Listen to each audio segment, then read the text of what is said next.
آسی T V, پیغام رحمت۔ ناظرین اکرام، ماہ محرم ان 4 مہینوں میں سے ایک مہینہ ہے جسے اللہ رب العالمین نے حرمت والا قرار دیا ہے۔ اگر ہم شرعی تعلیمات کا مطالعہ کریں، کتاب و سنت میں غور و فکر کریں، تو ماہ محرم کے تعلق سے ہمیں ایک عظیم حکم ملتا ہے، جس کے بارے میں اللہ کے رسول صلی اللہ علیہ وسلم ارشاد فرماتے ہیں: افضل الصیام بعد رمضان شہر اللہ المحرم وافضل الصلاة بعد الفریضۃ صلاة اللیل۔ صحیح مسلم، سنن نبی داؤد، جامع ترمذی اور دیگر حدیث کی کتابوں میں یہ روایت موجود ہے۔ اللہ کے نبی صلی اللہ علیہ وسلم نے ارشاد فرمایا کہ رمضان کے بعد سب سے افضل روزہ اللہ کے مہینے ماہ محرم کا ہے، اور فرائض کے بعد سب سے افضل نماز رات کی نماز ہے۔ یہ حدیث یہ بتلاتی ہے کہ رمضان المبارک کے روزوں کے بعد سب سے افضل روزہ اگر کوئی ہے تو ماہ محرم کا روزہ ہے۔ یاد رکھیں ناظرین، ماہ محرم میں اللہ کے نبی صلی اللہ علیہ وسلم کا یہ معمول تھا کہ آپ صلی اللہ علیہ وسلم 10ویں محرم یعنی یوم عاشورہ کا روزہ رکھا کرتے تھے۔ اللہ اکبر! جیسا کہ سیدنا معاویہ ابن ابی سفیان رضی اللہ تعالی عنہما حدیث کے راوی ہیں، کہتے ہیں کہ جب 10ویں محرم کا دن آیا تو اللہ کے نبی صلی اللہ علیہ وسلم نے کہا: ھذا یوم عاشوراء، آج عاشورہ کا دن ہے، اور اللہ رب العالمین نے تم پر آج کے دن کا روزہ فرض نہیں کیا ہے۔ ہاں، میں روزے سے ہوں، لہذا تم میں سے جو چاہے وہ روزہ رکھے اور جو نہ چاہے وہ روزہ نہ رکھے۔ یہ حدیث صحیح بخاری، صحیح مسلم، موطا امام مالک اور دیگر کتابوں میں موجود ہے۔ تو پتہ یہ چلا کہ اللہ کے نبی صلی اللہ علیہ وسلم نے 10ویں محرم یعنی یوم عاشورہ کا روزہ رکھا، اور آپ نے لوگوں کو یہ اختیار دیا، وہ چاہے تو رکھیں اور چاہے تو روزہ چھوڑ دیں۔ ہاں، اگر کوئی شخص 10ویں محرم کا روزہ رکھنا چاہتا ہے تو اس کے لیے مستحب یہ ہے کہ اس سے ایک دن پہلے یعنی 9 تاریخ اور اس کے بعد پھر 10 تاریخ کا روزہ رکھے۔ اس کی دلیل کیا ہے؟ آئیے میں آپ کو بتلاؤں۔ سیدنا عبداللہ ابن عباس رضی اللہ تعالی عنہما کہتے ہیں کہ جب اللہ کے نبی صلی اللہ علیہ وسلم مدینہ تشریف لائیں تو آپ صلی اللہ علیہ وسلم نے یوم عاشورہ کا روزہ رکھا اور لوگوں کو اس دن روزہ رکھنے کا حکم دیا۔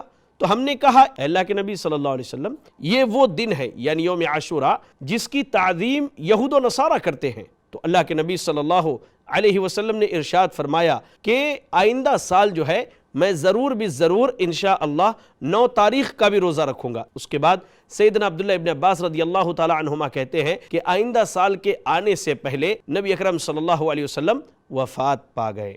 یہ حدیث بھی آپ دیکھنا چاہیں تو صحیح مسلم کے اندر آپ کو مل جائے گی۔ اب ذرا غور کریں، اللہ کے نبی صلی اللہ علیہ وسلم نے ماہ محرم میں جو عمل کرنے کا حکم دیا وہ یہ ہے کہ ماہ محرم میں کثرت سے روزے رکھے جائیں، اور آپ صلی اللہ علیہ وسلم نے 10ویں تاریخ کا روزہ رکھا اور لوگوں کو روزہ رکھنے کا حکم دیا۔ مزید جب آپ کو یہ بتلایا گیا کہ یہ وہ دن ہے جس دن کی تعظیم اہل کتاب بھی کرتے ہیں، تو آپ نے کہا کہ ہم ان کی مخالفت کرتے ہوئے 9 اور 10 تاریخ کا روزہ رکھیں گے۔ اچھا، بعض علماء نے 11 تاریخ کے روزے کو بھی مستحب قرار دیا ہے، یعنی کوئی 9 کو نہ رکھ پائے تو وہ 10 اور 11 کو رکھ لے۔ ایک روایت ملتی ہے جو موقوف ہے، یعنی جس کی سند سیدنا عبداللہ ابن عباس رضی اللہ تعالی عنہما تک پہنچتی ہے۔ سیدنا عبداللہ ابن عباس رضی اللہ تعالی عنہما کہتے ہیں کہ لوگوں، عاشورہ کا روزہ رکھو اور اہل کتاب کی مخالفت کرو، لہذا تم 9 اور 10 کا یا 10 یا 11 کا روزہ رکھو۔ بعض محدثین نے اس کی سند کو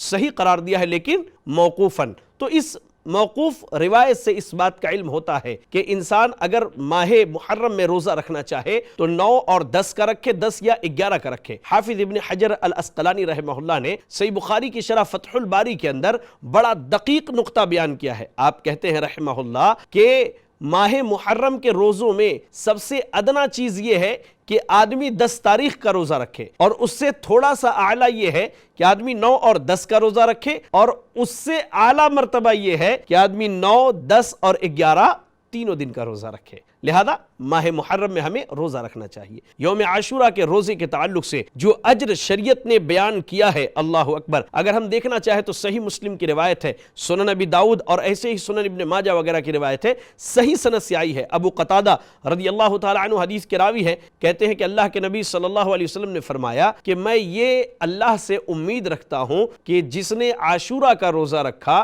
اس کے پچھلے 1 سال کے گناہ معاف کر دیے جائیں گے۔ لہذا ناظرین، ماہ محرم میں ہمیں کثرت سے روزوں کا اہتمام کرنا چاہیے۔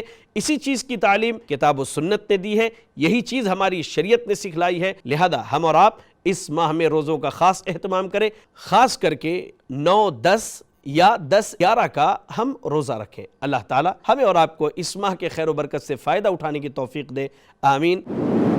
مرسی ٹی وی کے مزید ویڈیوز کے لیے ہمارے چینل کو سبسکرائب کریں اور بیل آئیکن کو کلک کرنا نہ بھولیں۔ جزاک اللہ خیر۔